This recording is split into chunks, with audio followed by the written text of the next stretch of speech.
જય હિન્દ, વંદે માતરમ દોસ્તો. તો આજના વિડીયોની અંદર આજે આપણે રેવન્યુ તલાટી મિત્રો બનવા માટે પ્રાથમિક પરીક્ષામાં કેટલા માર્ક્સ લાવવા જરૂરી છે, જો તમે કેટલા માર્ક્સ લાવશો બરોબર સંભવિત તો તમને મુખ્ય પરીક્ષા આપવા મળશે.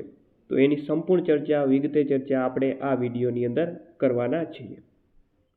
એના પહેલાં મિત્રો, રેવન્યુ તલાટી માટે મોસ્ટ આઈએમપી આપણા 4000 કરતાં વધારે પ્રશ્ન, જેમાંથી મિત્રો બેઠા પ્રશ્ન પૂછાવાના છે. ઓકે, ભૂતકાળની ઘણી બધી પરીક્ષાઓમાં આપણે આવી રીતે મટીરિયલ લોન્ચ કર્યું હતું પરીક્ષાના બે દિવસ અગાઉ, અને આમાંથી બેઠા પ્રશ્નો પૂછાયા હતા અને આ પરીક્ષામાં બી પૂછાશે.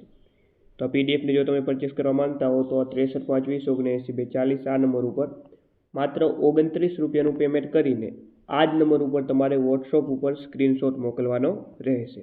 ઓકે, વધારે કોઈ પણ પ્રકારની જાણકારી માટે આ હેલ્પલાઇન નંબર ઉપર તમે કોલ કરી શકો છો અથવા મેસેજ પણ કરી શકો છો.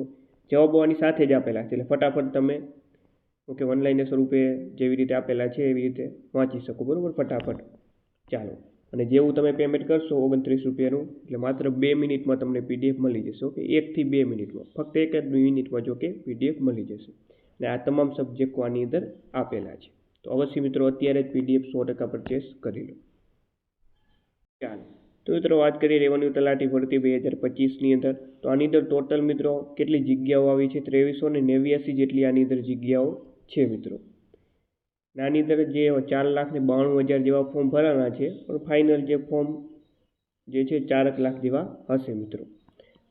હવે આના આધારે આપણે નક્કી કરીએ કે ભાઈ પ્રિલિમ પરીક્ષામાં આપણે કેટલા માર્ક્સ લાવીએ તો આપણને મુખ્ય પરીક્ષા આપવા મળે.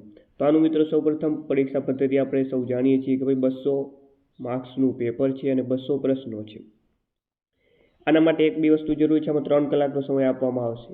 એટલે પૂરતો સમય ટૂંકમાં આપવામાં આવશે. જ્યારે ઓકે બીજી પરીક્ષાઓ હોય 200 માર્ક્સમાંથી ફક્ત 2 કલાકનો સમય આપતા હોય છે, જેમ કે ડીવાયએસઓ થઈ ગઈ, સીસીબી ગ્રુપ બીની મુખ્ય પરીક્ષામાં પણ ફક્ત 2 કલાકનો સમય આપવામાં આવ્યો હતો. પણ આમાં જે સમય પૂરતો સમય આપવામાં આપણને આવ્યો છે, બરોબર. હવે વાત કરીએ આપણે કે પ્રાથમિક પરીક્ષામાં કેટલા લોકો પાસ થશે. તો ભરતીના નિયમો મુજબ મિત્રો વાત કરીએ તો ટોટલ 2389 જગ્યાઓ છે, એના 5 ગણા. કેટલા? 5 ગણા છે મિત્રો, અહીં 7 ગણા નથી, યાદ રાખશું આપણે. અને ફક્ત 5 ગણાને જ મુખ્ય પરીક્ષા આપવા બોલાવશે. ઓકે, એટલે 2389 ગુણ્યા 5 એટલે 11,945 જેવા ઉમેદવારોને મુખ્ય પરીક્ષા માટે બોલાવવામાં આવશે. એટલે કે 12,000 જેવા થયા, બરાબર. 12,000 જેવા લોકોને મુખ્ય પરીક્ષા આપવા મળશે, કુલ જગ્યાના 5 ગણા. ટૂંકમાં આટલા જ ઉમેદવારો પાસ થવાના છે. 4 લાખમાંથી માત્ર 12,000 લોકો જ મુખ્ય પરીક્ષા આપવા મળશે. એટલે ટૂંકમાં કોમ્પિટિશન ખૂબ થવાનું છે. ઓકે, એટલે પ્રિલિમ પરીક્ષા પણ ખાસ અગત્યની છે. હવે પ્રિલિમ પરીક્ષા પાસ થવા માટે કેટલા માર્ક્સ લાવવા જરૂરી છે? પ્રિલિમ પરીક્ષાની મિત્રો વાત કરીએ તેમાં ઓછામાં ઓછા 80 માર્ક્સ લાવવા જરૂરી છે. આ ઓછામાં ઓછાની વાત થઈ રહી છે. ઓછામાં ઓછા કે 40 ભરતીના નિયમો મુજબ 40% માર્ક્સ લાવવા ફરજિયાત છે. ઓકે, તો જ તમે પ્રિલિમ પરીક્ષા પાસ લેખાશો. પાસ નહીં, આ તો ઓછામાં ઓછા છે, બરાબર. ઓછામાં ઓછા વાત થઈ રહી છે. પછી જે પ્રમાણે મેરિટ અટકે એ મુજબ આપણે લાવવા પડે, પણ ઓછામાં ઓછા 80 તો તમારે ફરજિયાત લાવવા પડશે, બરાબર છે. ચાલો, આ તો વાત થઈ ગઈ મિત્રો ઓછામાં ઓછાની. પણ તો ખરેખર આપણે જો પ્રિલિમ પરીક્ષા પાસ કરવી હોય 11,945 કુલ જે ભરતી થવાની છે 2389ની, એના 5 ગણા એટલે કે 11,945માં આપણો સમાવેશ ક્યારે થઈ શકે? ઓકે, તો મારા ખ્યાલ મુજબ જે છે કોઈ પણ પરીક્ષા અત્યારે લેવાતી હોય છે એમાં 110થી કરીને 115 માર્ક્સ વચ્ચે જો તમે લાવી દેશો આ પરીક્ષાની અંદર તો તમને 100% મુખ્ય પરીક્ષા આપવા મળશે.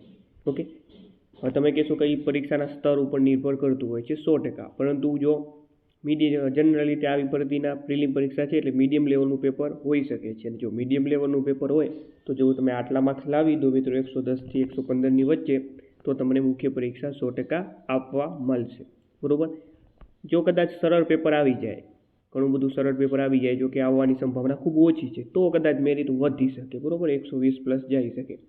પણ પેપર જે એટલું બધું ઇઝી આવવાનું નથી, એટલે મીડિયમ લેવલનું કદાચ આવે તો આટલો સ્કોર હોઈ શકે.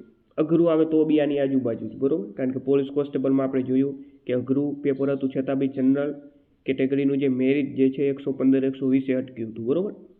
તો આમાં બી ફક્ત 12,000 જ લેવાના છે મુખ્ય પરીક્ષા માટે. તો આટલું તમે ટાર્ગેટ રાખી શકો છો. મેરિટની વાત અહીં નથી થઈ રહી. તમે 110 જેવું 20થી 110ની વચ્ચે જો ટાર્ગેટ રાખશો તો તમે પ્રિલિમ પરીક્ષામાં ઉત્તીર્ણ થઈ જશો. તો આ પરીક્ષામાં આટલા માર્ક્સ તમે 100% ટાર્ગેટ રાખશો તો તમે 100% પ્રિલિમ પરીક્ષામાં પાસ થશો મિત્રો. ઓકે, તો પીડીએફ અગત્યની છે. પરચેસ કરવા માંગતા હો તો આ નંબર ઉપર 29 રૂપિયાનું પેમેન્ટ કરીને આ જ નંબર ઉપર સ્ક્રીનશોટ મોકલી દેજો. માત્ર એક પીડીએફ 1 મિનિટમાં પીડીએફ તમને મળી જશે.